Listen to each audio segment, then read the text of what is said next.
Before her debut album released, Brooke Hogan was actually signed to Transcontinental Records, the label which became known for groups such as NSYNC and Backstreet Boys. By the early 2000s, Lou Pearlman was scrambling to find his next big act. Both boy bands were his crown jewels in the late 90s, but the groups had sued him and moved on. This was in addition to the fact that by early 2003, the boy band bubble had burst as radio began shifting toward urban pop, hip-hop, and solo acts. The idea of signing Brooke initially worked in the label's favour. For a label that specialised in breaking unknown acts, having someone with name recognition was a huge advantage. Brooke also fit the aesthetic of what the label knew how to sell. She was a tall blonde who could be marketable as both the girl next door and an aspirational figure, and could easily be placed alongside the Jessica Simpsons or Mandy Moores of the world, but potentially with a more athletic all-American branding because of her dad. In 2004, Brooke recorded her first album titled This Voice, which featured her debut single Everything to Me. Based on the tracks from this album, it's likely that the label were keen to replicate the Britney Spears effect by adding a female solo act to their roster of a predominantly male lineup. In this video, we'll revisit Brooke's Undiscovered album and how she used the early days of reality TV to leverage herself into the music industry.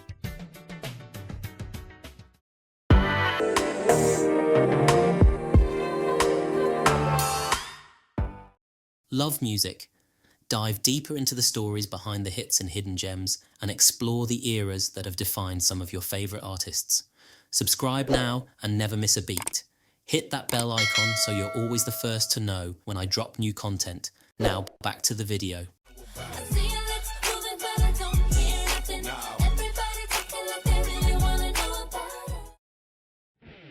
The lead single, Everything to Me, saw minor success on the Radio Disney circuit and TRL-type spaces, with Brooke promoting it during mall tours, Nickelodeon events, and smaller showcases. However, the single failed to reach the Hot 100.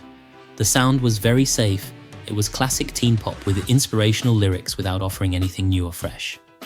2004 also saw a shift in the mainstream as R&B-influenced pop was beginning to dominate the charts.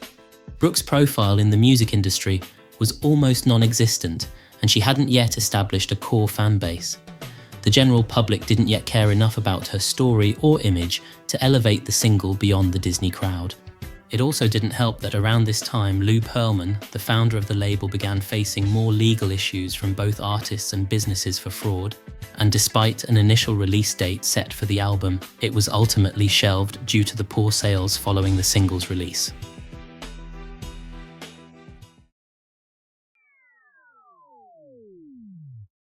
The following year would see Brooke fall into reality TV after she appeared alongside her father in an hour-long TV special before being picked up for a full season. Instead of being marketed as just another pop hopeful, Brooke was suddenly in front of millions of viewers each week, far more visibility than most new artists got from a music video. A key part of the show was documenting her working on music. This blurred the lines between entertainment and promotion as fans watched her make the music they would later buy. This meant viewers became emotionally invested in her journey before she even dropped an album. Brooke was part of a very specific wave in the mid-2000s where reality TV became a shortcut to launching or reviving a music career. She wasn't the first to do it, but what made Brooke's case unique was how integrated her music ambitions were with her reality TV storyline. It wasn't just a side plot. The entire reason VH1 audiences were invested in her was because they were watching her become a pop star in real time. After the first season of the show became a hit, labels now saw Brooke as a package deal. She had a built-in fan base, a media-friendly story, and access to a promo machine to springboard from into her music career. In 2006, she became the first person signed to Scott Storch's label. This alignment allowed her to pivot away from teen pop and toward a Miami-style hip-hop sound. As part of this signing, Scott Storch, who was quickly approaching the peak of his career, would serve as executive producer for the upcoming record. Welcome to the Hugs for Harlem show. Thank you. Talk to us about the first single with Paul Wall, About Us. Right. Well, the first single is featuring Paul Wall. It's amazing. We had such a fun time recording it. And I really, really hope that it does great and that, you know, the fans will love it and that it'll make people happy and make people want to dance when they hear it. So. All right. How did you meet Paul Wall? You know what? I was actually in the studio recording at the Hit Factory in Miami. Okay. And I was recording the song, and Paul Wall came in and said, "Hey, I want to be on that record." Wow. So he came in and rapped on it, and that's how About Us came around. All right. So to be coming out the 26th, was that the album? The album's coming out September 26th. Okay. The single is already being released to radio. Oh, it's already being released to radio. Wow. So I know you must be excited about that. I am, because everything's finally happening. I've been working so hard to get to this point, and it's finally happening. So. All right. About Us was the defining single, her breakout moment, and the clearest result of leveraging Hogan Knows Best into a real pop career. It dropped in June 2006, serving as the lead single from her debut album, ironically titled Undiscovered. Produced by Storch, the single showcased a sleek Miami club vibe with hip-hop influenced beats and a synth, almost crunk-style production. Whilst Brooke was in the studio working on the track, Paul Wall, who was also breaking into the mainstream, asked to be a feature on the track after hearing the song. Sonically, the song ditched her previous Disney-style teen pop for a sexier, club-ready sound. The visual was shot in California and features the singer in both a gym and nightclub settings, showcasing a more adult image. It's textbook mid-2000s pop star branding. Everything about the styling, setting and energy reflects what was popular in that era of music videos. It leaned into the glossy, hip-hop infused aesthetic that dominated both pop and R&B videos at the time, including rhinestone-encrusted accessories, sporty glam outfits and neon lights. The dance-off, which becomes a focal point of the visual, was also during the peak of the dance battle era. These themes also tap into the influence of movies that were released during this time, where dance crews and club battles were a huge part of the visual language of youth culture. These scenes were all about energy, competition, and proving yourself, especially in a club setting. And music videos at the time, especially in pop and R&B, were using dance-offs as a way to showcase confidence and swag, individuality, and a bit of playful rivalry. For Brooke, all these elements combined placed her directly within that trend, aligning her with the styles and aesthetics that were dominating. It also gave her a chance to flex her performance skills beyond just singing, helping position her as part of that pop R&B crossover world she was aiming for. This was a moment in time where female pop stars were merging hip-hop styles, including fashion and sound, with their own image to stay current and appeal to a broader audience. The video is very much a time capsule of 2006, when pop stars were expected to move like dancers, dress like video vixens, and party like hip-hop stars. It was a visual shorthand that told viewers Brooke wasn't just Hulk Hogan's daughter, she was stepping into a world of both music and style. The single premiered during the second season of Hogan Knows Best, which helped the song reach a wide audience in a short space of time. When released, the critical reception was generally mixed. It was noted the song's upbeat, catchy hook, which would appeal to both pop and dance audiences. It was recognized as a fun, club-ready single with a sound that was contemporary for the time. The use of Scott's production, which was known for its smooth, hip-hop inspired beats, gave it a sleek, radio-friendly vibe. However, some of the criticism stemmed from Brooke's status as a reality TV star. Many reviewers viewed the song with skepticism, feeling that it was just another attempt to cash in on her fame from the show without understanding her backstory. Others felt that the song and its accompanying video were too superficial, with the focus being more on Brooke's appearance and the flashy production rather than offering anything of substance. The lyrics, while catchy, were considered by some to be a bit simplistic or generic compared to other pop hits of the time, and while Brooke's voice was described as decent for a pop track, it wasn't seen as exceptional. The commercial reception was also a mix of success and missed opportunity. It had a solid start, but it didn't fully capitalize on its potential. The single peaked at number 33 on the Hot 100 and reached the number 1 spot on the Billboard Dance chart. Despite the decent chart performance, the song failed to reach the same level of mainstream success as other pop and R&B tracks that were released around the same time.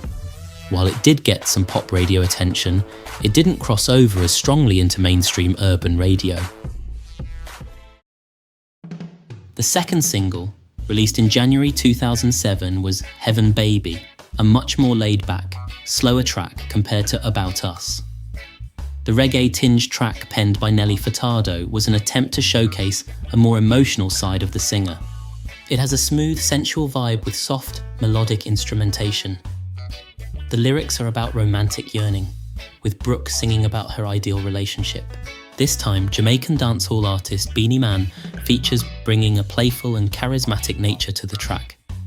The single also showcased that Brooke was multifaceted, tapping into different musical styles. There wasn't an official music video released, which may have contributed to its lower profile. It's likely this was due to hesitancy from the label following the chart placement of the debut single.